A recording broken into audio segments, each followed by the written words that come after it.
সালাতু ওয়াসসালামু আলা সাইয়্যিদিল আমবিয়াই ওয়াল মুরসালিন ওয়া আলা আলিহি ওয়া আহলি বাইতিহি ওয়া আসহাবিহি আজমাইন। আল্লাহুম্মা সাল্লি আলা সাইয়্যিদিনা মাওলানা ওয়া নাবিয়িনা ওয়া শাফিয়ানা মুহাম্মাদিন মাআদিনিল জুদ ওয়াল কারাম ওয়া আলা আলিহি ওয়া সাহবিহি ওয়া বারিক ওয়া সাল্লিম আলা সাইয়্যিদিনাল গাউসুল আযম ওয়া আলা ওয়ালাদিহি সাইয়্যিদিনা মুর্শিদিনাল মুকাররম। সমস্ত প্রশংসা সেই মহান রব্বুল আলামিনের দরবারে, যে মহান রব্বুল আলামিন খুদাবান কুদ্দুস মাওলাই করিম আমাদের মতো নালায়েক গুনাহগার বান্দাদেরকে পবিত্র ইমামে হাসান আলাইহিস সালামের পবিত্র শাহাদত বার্ষিক উপলক্ষ করে এই পবিত্র ইমাম বাড়িতে আসার এবং বসার মতো তৌফিক দান করেছেন। এই জন্য আমরা সকলে একবার শুকরিয়া আদায় করি বলি আলহামদুলিল্লাহ। সর্বপ্রথম আমি আমাদের পক্ষ থেকে কোটি কোটি দরুদ ও সালাম পেশ করি আমার আকা, আমার মওলা ইমামুল মুরসালিন সাইয়্যিদিনা মওলানা হযরত মুহাম্মদ রাসূলুল্লাহ সাল্লাল্লাহু আলাইহি সাল্লামের পবিত্র কদম বাকের নিচে তিনারি লাগতে জিগার কলিজার টুকরা নয়নের মণি সৈয়দাতুন নিসা ফাতেমা সালামুল্লাহ আলাইহা মওলা আলী শেরে খুদা ইমামে হাসান ও হুসাইন আলাইহিমুস সালাম সহ এই পবিত্র ভূমিমণ্ডলে আমার নবীর যত আলে আওলাদ যে যেখানে শহীদ আছেন, মাওলাই করিম প্রত্যেকের দরবারে আমাদের তরফ থেকে কোটি কোটি দরুদ সালাম কবুল করুক, সকলে বলে আমিন। আমরা খুবই সংক্ষিপ্ত সময় আপনাদের মাঝে আমরা গুরুত্বপূর্ণ কিছু কথা বলার চেষ্টা করব, আপনারা খেয়াল করে শুনবেন। একটা জিনিস মনে রাখবেন যে আমার নবী সরকারে কায়নাত দুজাহানের বাদশাহ, উনি জন্মের আগে পিতাকে হারিয়েছেন আর জন্মের পরপরই ওনার মাতাকে হারিয়েছেন, কিন্তু উনি পিতা মাতার শোকে যতটুকু কষ্ট পান নাই তার থেকে বেশি চিন্তা করেছেন উম্মতের জন্য, বলুন সুবহানাল্লাহ। আর আমার নবী সবচাইতে বেশি দুনিয়াতে যাদের জন্য কেঁদেছেন তিনারা হচ্ছেন আমার নবীর দুইটা গোলাপ ফুল কলিজার টুকরা ইমামে হাসান আর ইমামে হুসাইন আলাইহিস সালাম। তো আমি একটা ঘটনা শুরু থেকে সময় খুবই সংক্ষিপ্ত। সৈয়দা ফাতেমা সালামুল্লাহ আলাইহা, এই ঘটনাটা ইমাম গাজালি উনি ওনার সুলুয়াতুল আরিফিন কিতাবের মধ্যে উনি এনেছেন যে সৈয়দা মা ফাতেমা সালামুল্লাহ আলাইহা যেদিন দুনিয়া থেকে বিদায় নিয়ে চলে যাবেন, উনি যখন এই দুনিয়ার ধরাগাম ত্যাগ করবেন, উনি ওনার স্বামী মাওলা আলী শেরে খুদাকে উনি বলতেছেন যে আমি তো দুনিয়া থেকে বিদায় নিয়ে চলে যাচ্ছি, খুব নিকটে চলে এসেছি, আমি আপনাকে কিছু ওসিয়ত করতেছি। সেই ওসিয়তের মধ্যে একটা ওসিয়ত হচ্ছে এই যে আমার দুই বেটা ইমামে হাসান এবং হুসাইন, এই দুইজন ফুলকে আমি আপনার কাছে রেখে গেলাম, আপনি কখনো যেন এই দুইজনকে কোনোভাবেই যেন কষ্ট না দেন। তো এরকম কয়েকটা ওসিয়তের মধ্যে উনি সবচাইতে গুরুত্বপূর্ণ যে ওসিয়তটা করেছিলেন, উনি বলেছিলেন যে হে আলী, আমি যখন দুনিয়া থেকে বিদায় নিব, ফাতেমা সালামুল্লাহ আলাইহা উনি ওনার স্বামীকে বলতেছেন যে হে আলী, আমি যখন দুনিয়া থেকে বিদায় নেব, আমি দুনিয়া থেকে বিদায় নেওয়ার পরে আমাদের ঘরের অমুক স্থানে একটা কাগজের টুকরা আছে, সেই কাগজের টুকরাটা আপনি ওখান থেকে নিয়ে আমি সৈয়দা ফাতেমার কাফনের কাপড়ের মধ্যে দিয়ে দিবেন। সুবহানাল্লাহ। কিন্তু শর্ত হচ্ছে আলী, আপনি সেই কাগজের মধ্যে কি লেখা আছে সেটা আপনি খুলে দেখতে পারবেন না। আমি সৈয়দা ফাতেমা এই কাগজটাকে অনেক যত্ন করে রেখেছি, আমি কবরের মধ্যে আমার রওজার মধ্যে আমি এই কাগজটাকে নিয়ে যাব। তখন মাওলা আলী অনেক রিকোয়েস্ট করলেন যে হে সৈয়দা, সেই কাগজের মধ্যে কি ছিল, আমি আপনার স্বামী, আমাকে যদি একটু বলতেন। অনেক অনুরোধ করলেন, শেষ পর্যন্ত রসুল পাকের কসম দিলেন যে হে সৈয়দা ফাতেমা, আমি আপনার বাবার কসম দিয়ে বলতেছি এই কাগজের মধ্যে কি আছে আমাকে একটু বলুন। তখন সৈয়দা ফাতেমা বলতেছেন, হে আলী, যখন আমার বাবা মুহাম্মদ রাসূলুল্লাহ সাল্লাল্লাহু আলাইহি সাল্লাম আপনাকে এবং আমাকে যখন বিবাহ শাদী মুবারক দেওয়ার জন্য যখন আমার কাছে আসলেন, আমাকে আমার বাবা বললেন যে হে ফাতেমা, আমি তোমাকে আলীর সাথে জগতের শ্রেষ্ঠ মহামানব সে আলীর সাথে আমি তোমাকে 400 দিরহাম মোহরের বিনিময় আমি তোমাকে বিবাহ দিতে চাচ্ছি, তুমি কি রাজি আছো? সে কাগজের মধ্যে লেখা ছিল, উনি সেটা মৌলা আলীর কাছে বলতেছেন। তখন সাইয়েদা ফাতেমা বললেন, আব্বাজান আমি আলীর সাথে বিবাহতে রাজি আছি, কিন্তু 400 দিরহামের মোহরানার বিনিময় আমি এই মোহরানাতে রাজি নাই। সঙ্গে সঙ্গে জিব্রাইল আমিন এসে বলতেছেন যে ইয়া রাসূলুল্লাহ, ইয়া হাবিব আল্লাহ, ফাতেমা যেহেতু 400 দিরহাম মোহরের বিনিময় যেহেতু বিবাহতে রাজি নয়, আল্লাহ পাক ফাতেমার বিবাহের মোহরানা ধার্য করেছেন সমস্ত জান্নাতে যাহা কিছু আছে সব কিছুকেই। জিব্রাইল এসে বললেন, আবার ফাতেমা সালামুল্লাহ আলাইহার কাছে পেশ করলেন। আমি খুবই সংক্ষিপ্ত বলতেছি, সময় কম। সাইয়েদা ফাতেমা সালামুল্লাহ আলাইহা ওনাকে যখন উনি আবার বললেন, উনি বললেন, আব্বাজান আমি এতেও খুশি না, পুরো জান্নাত সাইয়েদা ফাতেমার কদমে দেওয়া হয়েছে, ওনার কদম মুবারকে জান্নাত ওনার বিবাহের মোহর ধার্য করেছেন, তারপরে উনি বলতেছেন আমি রাজি না। তখন রসুলে পাক বললেন, হে সাইয়েদা ফাতেমা, আপনার বিবাহের মোহরানা কি হলে আপনি রাজি আছেন?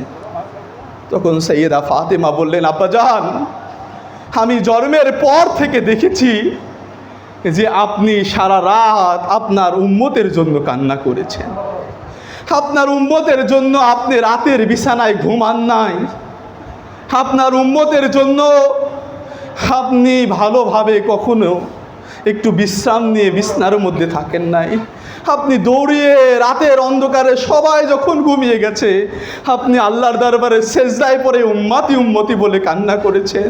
আব্বাজান আমি আমার বিবাহের মোহরানার আমি এটাই চাচ্ছি যে আমার বিবাহের মোহরানা একমাত্র কিয়ামতের ময়দানে আপনার উম্মতের শাফায়াত আমি চাচ্ছি। জিব্রাইল আল্লাহর দরবারে চলে গেলেন। আল্লাহ সাইয়েদা ফাতেমা সালামুল্লাহ আলাইহা আরজি করেছেন যে ওনার বিবাহের মোহরানা উনি সারা উম্মতের শাফায়াত চাচ্ছেন। জিব্রাইল এর কাছে আল্লাহ পাক একটা কাগজ লিখে দিলেন। জিব্রাইল ওই কাগজটা রসুলে পাকের কাছে নিয়ে আসলেন।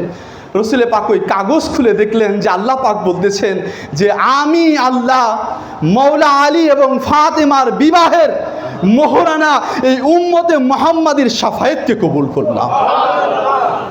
কিতাবের মধ্যে এসেছে যখন কিয়ামতের ময়দানে যারা দুনিয়াতে ইয়া আলী আলী করেছে, যারা সাইয়েদা ফাতেমা ফাতেমা করেছে, যারা ইমামে হাসান হাসান করে কান্না করেছে, যারা ইমামে হুসাইন হুসাইন করে কান্না করেছে, এই উম্মতকে যখন কিয়ামতের ময়দানে জাহান্নামের দিকে নিয়ে যাওয়া হবে, হাদিসের মধ্যে এসেছে তখন আমার ফাতেমা সালামুল্লাহ আলাইহা উনার ওই বিবাহের ওই মোহরানার কাগজের টুকরা নিয়ে আল্লাহর আদালতে দাঁড়িয়ে বলবে, আল্লাহ তুমি জমিনের মধ্যে আমার কাছে অঙ্গীকার করেছিলে যে আমার বিবাহের মোহরানা আমার এই উম্মতের আমার না আমার বাবার উম্মতের শাফায়াত করবেন। আমি আজকে বলতেছি যারা দুনিয়ার মধ্যে আলী আলী করেছে, আমার বেটা হুসাইন হুসাইন করেছে, আপনি আজকে তাদেরকে বিনা হিসাবে জান্নাত দান করে দিন। আর মাওয়াদ্দাতুল কুরবা ফি আলে আবা এই কিতাবের মধ্যে এসেছে কিয়ামতের ময়দানে ইমামে হুসাইনের রক্ত মুবারক নিয়ে সাইয়েদা ফাতেমা আল্লাহর আদালতে দাঁড়িয়ে যাবেন, যে বলবে আল্লাহ যারা আমার এই বেটা হুসাইনের জন্য 10 দিন ইয়া হুসাইন করেছে, বিভিন্ন সময় মাতম করেছে, আমার এই বেটা হাসানের জন্য যারা কন্দন করেছে, আমি এই কিয়ামতের ময়দানে আমি তাদেরকে শাফায়াত চাচ্ছি। আল্লাহ পাক সেদিন কোনো দিকে না তাকিয়ে ফাতেমার সাথে যে অঙ্গীকার করেছিল, আল্লাহ পাক এই ফাতেমার অঙ্গীকার আদায় করার জন্য যারা হুব্বে নবীর মহাব্বত করবে, মুহিব্বিন আহলে বায়ত হবে, আল্লাহ পাক তাদেরকে ধরে ধরে আল্লাহর জান্নাত দান করে দিবে। আহলে বায়ত কে আছেন? আসলে আমরা সময় খুবই সংক্ষিপ্তর জন্য আমরা অনেক গুরুত্বপূর্ণ কথা আপনাদের মাঝে বলতে পারতেছি না। আহলে বায়ত আলাইহিস সালাম কে ছিলেন একটু শোনেন। যখন আদম সফিউল্লাহকে যখন সৃষ্টি করলেন আল্লাহ পাক, ওনার দেহের মধ্যে যখন রূহ ফুঁকে দিলেন, প্রথম তো ওই রূহ বারবার যাচ্ছিল আর দেহ থেকে বের হয়ে আসতেছিল। আল্লাহ বলতেছিল কি আদম কি ব্যাপার, তখন আদম আলাইহিস সালামের উত্তর আসছিল যে আল্লাহ ভিতরে তো অন্ধকার, আমি তো ওখানে থাকতে পারতেছি না। যখন ওই আদমের পৃষ্ঠে আমার নবীর নূর মুবারক দিলেন, তখন আদমের রূহ যখন আবার ঢুকানো হলো, আদম আর ফিরে আসে নাই। উনি আল্লাহর দরবারে শুকরিয়া আদায় করলেন, সেজদা করলেন। হাদিসের মধ্যে এসেছে এই ঘটনাটা। তখন উনি সেজদা করে মাথা উঠালেন। যখন আদম ওনার রূহ দেওয়ার পরে উনি যখন মাথা উঠালেন, এখন উনি মাথা উঠিয়ে দেখে যে আল্লাহর আরশে মানুষের সুরাতে 5টা নূরের চেহারা দেখা যাচ্ছে। আদম অবাক হয়ে গেলেন। আদম বললেন, আল্লাহ তুমি তো বললে যে আমি প্রথম মানুষ সৃষ্টি, তাহলে ও যে 5 জন আমার সুরাতে দেখা যাচ্ছে, তারা কারা? তখন আল্লাহ বলল, আদম আমি ঠিকই মানুষের মধ্যে তোমাকে আগে সৃষ্টি করেছি, কিন্তু আমি মাটি দিয়ে নয়, তোমাকে তো মাটি দিয়ে সৃষ্টি করেছি। আর আমি আল্লাহ আমার নূর থেকে 5 জনকে সৃষ্টি করেছি। আদম তুমি সৃষ্টির হাজার হাজার বছর পূর্বে আমি তাদেরকে সৃষ্টি করেছিলাম। আদম বললেন যে আল্লাহ তারা কারা, একটু পরিচয় করিয়ে দেন। আল্লাহ তখন বলতেছে, আদম শুধু তাই নয়, আমি আমার নূর থেকে সৃষ্টি করার পরে আমি আল্লাহর পবিত্র 5টা নামের সাথে নাম মিলিয়ে আমি তাদেরকে পাক পাঞ্জাতনের নাম রেখে দিয়েছি। আল্লাহ বলতেছে, আদম শোনো, আমার নাম হচ্ছে মাহমুদ। মাহমুদ আমার নাম থেকে আমি একটা নাম করেছি মুহাম্মদ সাল্লাল্লাহু আলাইহি ওয়াসাল্লাম। বলতেছে আল্লাহ বলতেছে, আদম আমি মাহমুদ, আর ইনাকে যিনি দেখতেছো তিনি হচ্ছে মুহাম্মদ সাল্লাল্লাহু আলাইহি ওয়াসাল্লাম। কি পাঞ্জাতনের শান, কোথায় থেকে ওনারা সৃষ্টি। তারপরে আল্লাহ পাক বলতেছেন যে কি, আনা আলা ওয়া হাজা আলী, সুবহানাল্লাহ। আল্লাহ পাক বলতেছে, আদম দেখো ওই যে নূরটা, সেই নূরটা আমি আল্লাহর নামের সাথে, আমার নাম আলা, আমি আলা থেকে নাম রেখেছি আলী, সুবহানাল্লাহ। আল্লাহ পাক বলতেছে, আদম আরো শোনো, আনা ফাতির, আমার একটা নাম হচ্ছে ফাতির, আর আমার এই ফাতির নাম থেকে ওই যে ওনাকে নাম রেখেছি ফাতেমা, সুবহানাল্লাহ। আল্লাহ পাক বলতেছে, আদম শোনো, আমার একটা নাম হচ্ছে এহসান, আনা এহসান, আমি এহসান থেকে নাম রেখেছি ও হাজা হাসান, সুবহানাল্লাহ। আজকে জিনার পবিত্র মাহফিল পাক, উনি আদম সৃষ্টির হাজার হাজার বছর পূর্বে আল্লাহ পাকের দরবারে সেজদাবনত হয়ে আল্লাহর নূর থেকেই পয়দা হয়েছেন। তারপরে আল্লাহ পাক বলতেছে, আদম শুনো, আনা মুহসিন ওয়া হাজা হুসাইন, সুবহানাল্লাহ। আমার আল্লাহর একটা নাম হচ্ছে মুহসিন, আর আমি আমার আল্লাহর একটা নাম থেকে, মুহসিন থেকে আমি নাম দিয়েছি হুসাইন, সুবহানাল্লাহ। যখন কুল কায়নাতের কোনো কিছুই সৃষ্টি হয় নাই, আদম সৃষ্টি হয় নাই, লৌহ কলম কোনো কিছুই সৃষ্টি হয় নাই, আল্লাহ পাক সর্বপ্রথম 5 জনকে সৃষ্টি করেছে। তিনারাই হচ্ছে পাকে পাঞ্জাতন। পাঞ্জাতনের পূর্বে কে হই, কোনো নবী নাই, কোনো ওয়ালি নাই, কোনো গাউস নাই।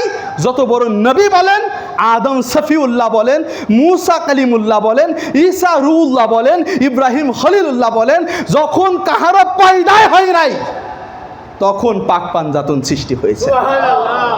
ইনাদের মর্তবা আল্লাহ পাক উনার নূর থেকে সৃষ্টি করেছেন। তো আজকে জিনার পবিত্র মাহফিল পাক ইমামে হাসান আলাইহিস সালাম, আমরা সবাই কম বেশি ওনার শাহাদতের কথা বলে থাকি। ওনাকে বিষ পান করিয়ে শহীদ করা হয়েছিল।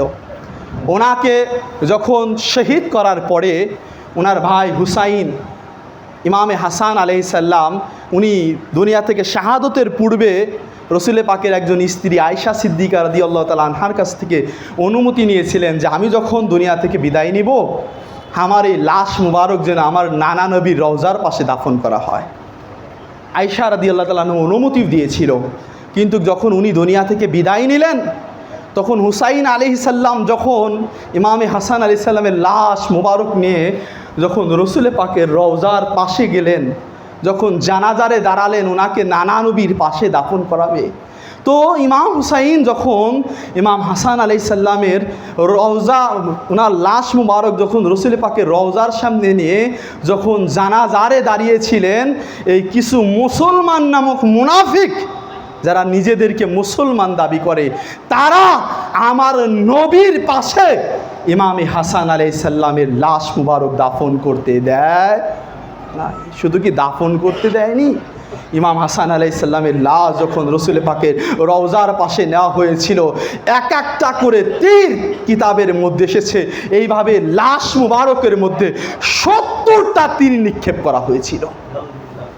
70টা তীর আমার নবীর রওজার পাশে, যেই নবী ইমামে হাসাইনকে কাঁধের উপরে নিয়ে মদিনার অলিতে গলিতে ঘুরিয়ে বেরিয়েছেন, যেই নবী নামাজের মধ্যে সেজদা ইমাম হাসান ওনার পিঠে উঠে গেছেন, যেই নবী উম্মতকে দেখানোর জন্য বারবার ইমামে হাসানকে চুমু খেয়েছেন, সেই উম্মত যারা নিজের চোখে এইগুলো দেখেছে, তারাই আমার নবীর রওজার পাশে ইমামে হাসানকে দাফন তো করতেই দেয় নাই, আরও 70টা তীর ওনার ওই রওজার পাশে, রসুল পাকের রওজার পাশে ওনার শরীরের মধ্যে দিয়ে নিক্ষেপ করা হয়েছিল। তো আমরা শাহাদত তো সবাই বলি, এই যে ইমাম হাসানকে কেন শাহাদত করলো, আমি এই বিষয়টা নিয়ে আপনাদের মাঝে এসেছিলাম, কিন্তু সময় খুবই সংক্ষিপ্ত, আমি মূল কথাগুলো আপনাদের কাছে বলতেছি। উনাকে কেন শাহাদত করলো এটা কোনো মৌলবী বলে না। এই প্রেক্ষাপট যদি বলে তাহলে মুআবিয়ার গোমর ফাঁস হয়ে যায়। একটা জিনিস মনে রাখবেন, ওনার শাহাদতের মূল প্রেক্ষাপট হচ্ছে মওলা আলীকেও শাহাদত করা হয়েছিল। ফজর নামাজের জামাতের মধ্যে ওনাকে রমজান মাসে 19শে রমজান ওনাকে আঘাত করা হয়েছিল। তো যাই হোক, মওলা আলী যখন উনি দুনিয়া থেকে বিদায় নিয়ে চলে গেলেন, তখন মওলা আলী এই খিলাফতের দায়িত্ব মওলা ইমামে হাসানকে দান করে গেলেন। মনে রাখবেন, খলিফা 4 জন নয়, খলিফা 5 জন। পঞ্চম খলিফা হচ্ছে ইমামে হাসান আলাইহিস সালাম। তারিখুল খুলাফার মধ্যে যুগে যুগে আহলে বাইতের সাথে এরকম দুশ্মনী করা হয়েছে, এখনও করা হচ্ছে, সারা পৃথিবীতে প্রচার করা হচ্ছে খলিফা 4 জন, কিন্তু খলিফা 4 জন না। তো মূল প্রেক্ষাপট, ওনাকে শাহাদতের মূল প্রেক্ষাপটটা হচ্ছে মুআবিয়া ছিল ক্ষমতা লোভী। ইমাম হাসান আলাইহিস সালাম যখন এই খিলাফতে বসলেন, এটা মুআবিয়া কোনো রকমই মানতে পারতেছিল না। মুআবিয়া বিভিন্ন চক্রান্তে ইমাম হাসান আলাইহিস সালামের উপর আক্রমণ করতেছিল। এক পর্যায়ে ইমাম হাসান আলাইহিস সালাম দেখলেন যে আমি যদি এই দুনিয়ার সামান্য ক্ষমতা ধরে রাখতে যাই, তাহলে আমার নানা নবীর এই ইসলাম কি হয়ে যাবে, মৃত হয়ে যাবে। উনি এক পর্যায়ে চাইলেন যে ইসলাম জিন্দা করার জন্য বা জিন্দা রাখার জন্য উনি ওনার খিলাফত ছেড়ে দিলেন, কিন্তু মুআবিয়াকে শর্ত দিলেন, হ্যাঁ মুআবিয়া, আমি তোমাকে কিছু সময়ের জন্য খিলাফত দিলাম, কিন্তু ওই সন্ধির শর্তের মধ্যে ছিল তুমি মারা যাওয়ার সাথে সাথে এই খিলাফত আবার আমাকেই দিতে হবে। চুক্তির মধ্যে ছিল যে তুমি মারা যাওয়ার পরে এই খিলাফত আমাকে দিতে হবে, আর আমি যদি মানে হায়াতে না থাকি, ওনারা তো জানতেন, বলতেছে আমি যদি হায়াতে না থাকি আমার এই খিলাফত হুসাইনকে দিতে হবে। সুবহানাল্লাহ। আর বলেছিলেন এই চুক্তির মধ্যে এটাও ছিল যে মেম্বারে জুম্মার নামাজে খুতবার মধ্যে খতিবরা আমার বাবাকে গালিগালাজ করে। কেমন মুসলমান ছিল! জুম্মার নামাজে মওলা আলীকে গালিগালাজ করা হতো। তো উনি বলছে এটা চিরতরে বন্ধ করে দিতে হবে।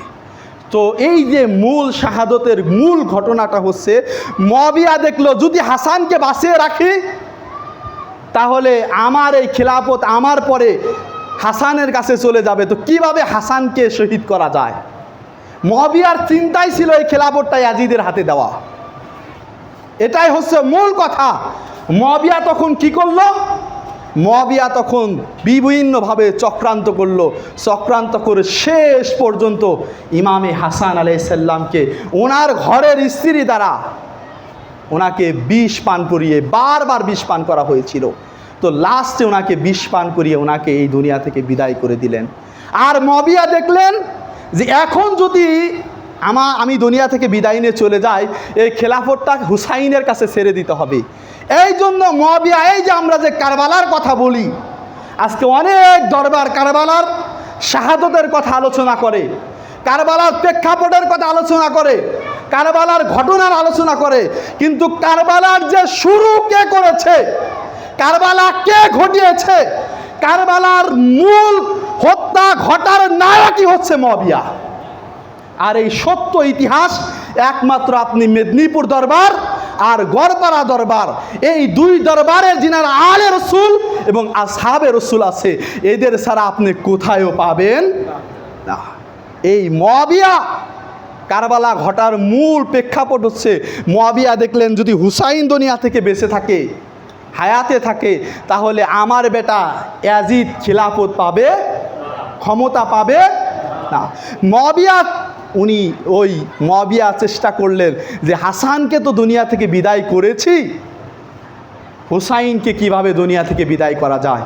তো হুসাইনের বিদায়ের আগেই আপনার মুয়াবিয়া দুনিয়া থেকে বিদায় নিয়ে চলে গেছিল, কিন্তু তারপরে ওই ইয়াজিদ যারও সন্তানকে রেখে গেছিল, ওই ইয়াজিদ 61 হিজরি 10ই মুহররম কারবালাতে ইমামে হুসাইন সহ 72 জনকে নির্মমভাবে শহীদ করেছিল।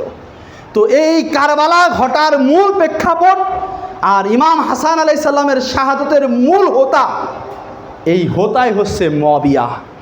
কিন্তু আজকে মুসলমান নামধারক কিছু টুপি পরনেওয়ালা, এরা ইসলামের কারবালার কথা বলে, ইমাম হাসান আলাইহিস সালামের কথা বলে, কিন্তু ওনাদের শাহাদতের প্রেক্ষাপটের কথা বলে না। কেন বললে তাদের গুরু ঠাকুর মুয়াবিয়ার চরিত্র প্রকাশ পেয়ে যায়। তো আমরা এই ইমামে হাসান আলাইহিস সালামের এই পবিত্র মাহফিল পাকে আমরা যারা এসেছি, আমরা যারা এসে মহব্বত করে শ্রম দিচ্ছি, অর্থ দিচ্ছি, মেধা দিচ্ছি, এই প্রতিষ্ঠানটাকে আরও উন্নত করতে চাচ্ছি, মনে রাখবেন ভাইয়েরা, বাবারা, দুনিয়াতে যাহা কিছু করেন সব ব্যথায় হয়ে যেতে পারে, কিন্তু এই মহব্বত ব্যথায় হবে না। এই যে এটা হচ্ছে, এই পবিত্র দরবারটা হচ্ছে নূহ নবীর কিস্তি, এই পাক পাঞ্জাতন ঘরটা হচ্ছে নূহ নবীর কিস্তি। যারা এই ঘরের মধ্যে আসবে, বসবে, মহব্বত করবে, এরাই একমাত্র নাজাত পাবে। আর যারা দুশ্মনী করবে, যেমন নূহ নবীর নৌকায় যারা ওঠে নাই, তারা ধ্বংস হয়ে গিয়েছিল। এই ঘরটাও নূহ নবীর কিস্তি। যারা বিরোধিতা করবে, এরা এই দুনিয়াতেও লানতপ্রাপ্ত, কিয়ামতের ময়দানেও লানতপ্রাপ্ত। এরা কখনোই সফল কাম হতে পারবে। এই জন্য আমি আপনাদের বলবো, আল্লাহ পাক আপনাদের, আমাদের হুজুর পাকদের দয়ায় একটা নদীর পাশে এত বড় একটা নূহ নবীর কিস্তি আমাদেরকে দান করেছেন। বহুতজন বহুত কথা বলতে পারে, কিন্তু একটা জিনিস মাথায় রাখবেন ভাই, এটা আমাদের কলিজা, এটা আমাদের দিল থেকে আমাদেরকে মহব্বত করতে হবে, সম্মান করতে হবে। কিভাবে এই প্রতিষ্ঠানটা আরও সুন্দর হয় সেটা আমাকে আপনাকে চেষ্টা করতে হবে। যদি আমার আপনার কারণে, কোনো কারণে যদি এই প্রতিষ্ঠানটা কোনো রকম ক্ষতি হয়ে যায়, মনে রাখবেন এই জবাবদিহি আমাকে আপনাকে কিয়ামতের ময়দানে করতে হবে। এই জন্য আমরা অন্তর দিয়ে, দিল দিয়ে ইমামে হাসান আলাইহিস সালামের এই দরবারকে, এই প্রতিষ্ঠানকে, এই ঘরকে আমরা মহব্বত করে যেন দুনিয়া থেকে বিদায় নিতে পারি। আল্লাহ পাক আমাদের সকলকে তৌফিক দান করুক। সকলে বলে আমিন ও আখির।